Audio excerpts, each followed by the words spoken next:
مسلم league نون کے تاحیات قائد نواز شریف جیسے جیسے حکومت بنانے کی جانب پیش قدمی کر رہے ہیں، ویسے ویسے دیگر جماعتوں کی بے چینی، خدشات، اعتراضات بڑھتے ہی چلے جا رہے ہیں۔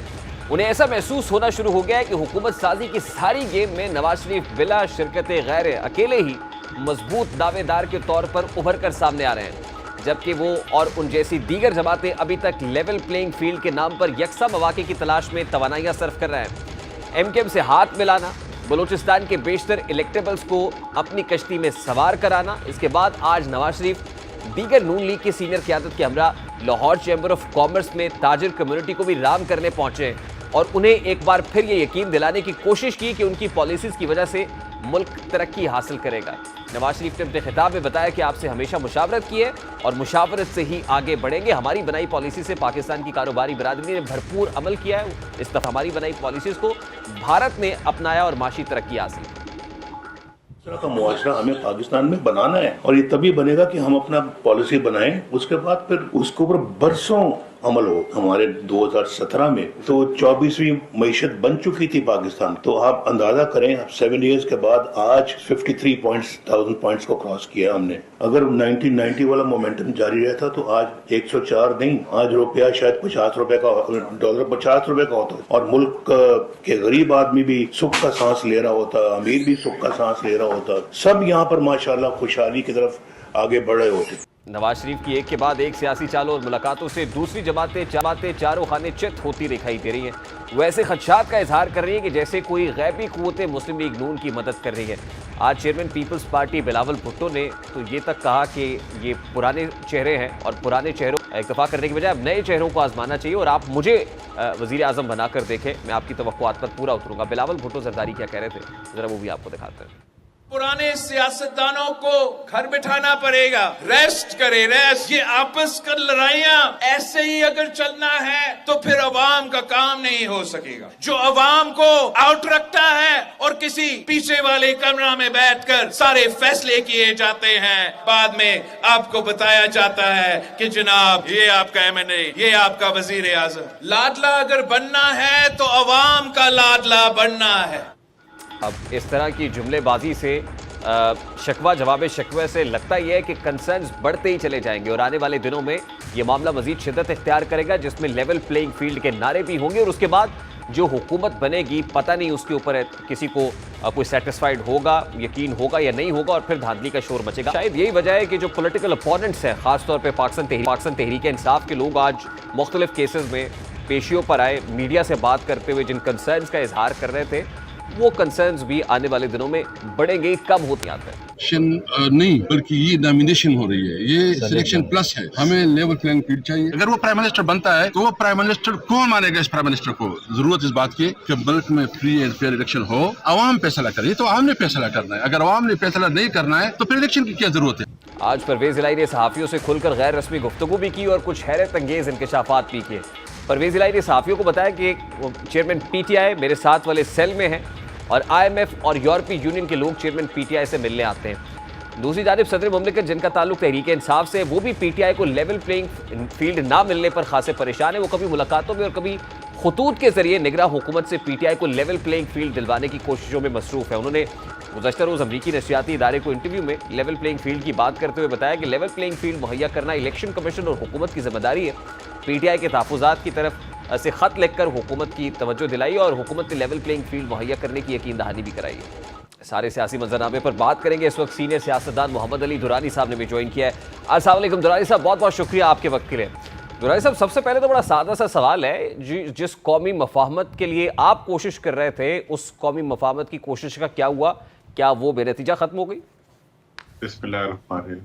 اصل میں یہ جو مفاہمت ہوتی ہے اور یہ جو پولیٹیکل انیشیٹیوز ہوتے ہیں، یہ ایک آن گوئنگ پروسیس ہوتا ہے اور جیسے مفاہمت کا یہ ایک آرگینک ڈیولپمنٹ ہوتی ہے اور اس میں جب آپ کوشش کرتے ہیں ایک ماحول بنتا ہے، اب اسی ماحول کا نتیجہ ہے کہ آج جو ڈائریکٹ وہ تھی گفتگو تھی، اس کی جگہ اب جو ہے پولیٹیکل چیزوں نے لے لی ہے اور پھر بھی سٹریسز تو ہیں سوسائٹی میں، لیکن جو ایک ماحول میں کسی حد تک टकराव की कैफियत तो कम हुई है, लेकिन अभी तक पॉलिटिकल हार्मनी पैदा नहीं हो पा रही। जो जो इलेक्शंस करीब आ रहे हैं, लेवल प्लेइंग फील्ड का मुतालबा भी जोर पकड़ता जा रहा है। फिर ये कहा जा रहा है कि कोई खास किंग्स पार्टी है, किसी खास को चुन लिया गया है फॉर द प्रीमियरशिप, तो ये रिजर्वेशंस और ये मुतालबात तो हर गुजरते दिन के साथ मजीद जोर पकड़ रहे हैं। बिल्कुल, आपने जैसे कहते हैं ना कि डॉट पे बात की है। देखें, ये एक तो ये बात जो है बढ़ती जा रही है, और इसका सबसे बड़ा नुकसान शायद उन्हीं को हो रहा होगा जो खुद इस चीज को इवन पोर्ट्रे भी कर रहे हैं कि we are the selected ones. और आज की जो हमारी पॉलिटिक्स है उसका एक माहौल भी बन चुका है। 2018 में भी ऐसे ही हुआ, अभी भी ऐसा ही माहौल बन रहा है कि जैसे कोई सिलेक्टेड लोग होते हैं, they are bound to bounce back और they are bound to be there where they are aiming at. तो इस लिहाज से मैं तो पहले भी कहा था बड़े एहतराम से कि जी, एक तो आप मुफाहमत की बात करेंगे तो लोग पसंद करेंगे। दूसरी बात मैंने ये कही थी कि अगर आप सिलेक्टेबिलिटी की बात करेंगे, किसी ओहदे के लिए कंटेस्ट करने के बजाय किसी कुर्सी पे बैठने के लिए माहौल बनाएंगे, इस वक्त भी पब्लिक का फैक्टर कहीं मौजूद मुझे नजर नहीं आ रहा। इक्तदार का फैक्टर मौजूद है, इक्तदार में आने वाले खानदानों का फैक्टर मौजूद है, पॉलिटिक्स और पॉलिटिकल प्रोसेस को इन्फ्लुएंस करने का प्रोसेस मौजूद है, गवर्नमेंट मशीनरी को यूज करके इक़्तिदार में आने का प्रोसेस मौजूद है। लेकिन अवाम के लिए इस सारे प्रोसेस में मुझे कोई बहुत ज्यादा नजर नहीं आ रहा, लेकिन फिर भी इसके अलावा कोई ऑप्शन भी नहीं है। तो दुरानी साहब, इलेक्शन से पहले ही कॉम्पोजिशन ऑफ द गवर्नमेंट, कौन हुकूमत में होगा, कौन सी जमातें इत्तेहाद में होंगी, ऑपोजिशन क्या होगी, ये सब कुछ डिसाइड हो गया?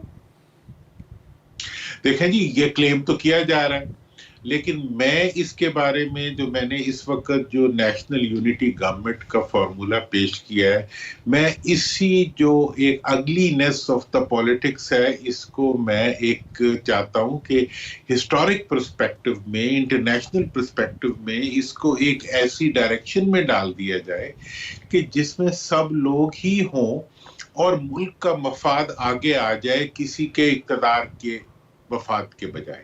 देखिए, मैंने जो फॉर्मूला दिया है कि जी हमें अगले 5 साल के लिए एक इलेक्टेड नेशनल यूनिटी गवर्नमेंट बनानी चाहिए जिसमें तमाम पार्टीज जो पार्लियामेंट में आए वो उसका हिस्सा हों, और उनमें से जो सबसे ज्यादा मेंबर्स रखती हो पार्टी वो अपना वजारत उस्मा का कैंडिडेट नॉमिनेट करे और 30 से ज्यादा की कैबिनेट ना हो। और एक जो प्रोविजो इसके साथ सबसे इम्पोर्टेंट है वो ये है कि वो अगले 6 महीने में तमाम सूबों के अंदर एक ही कानून के तहत बल्दियाती इंतखाबात का ऐलान करे।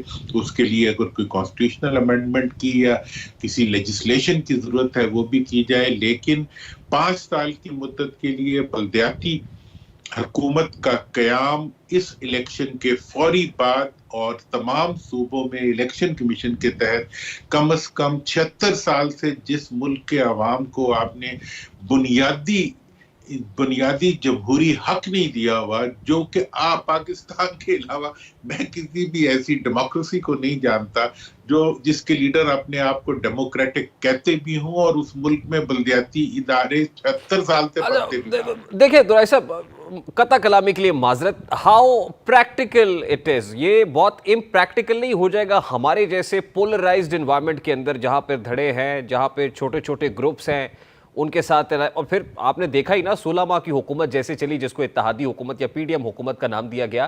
खैर अब भी उस इत्तेहाद के किसी हद तक हिस्से बखरे तो हुए हैं।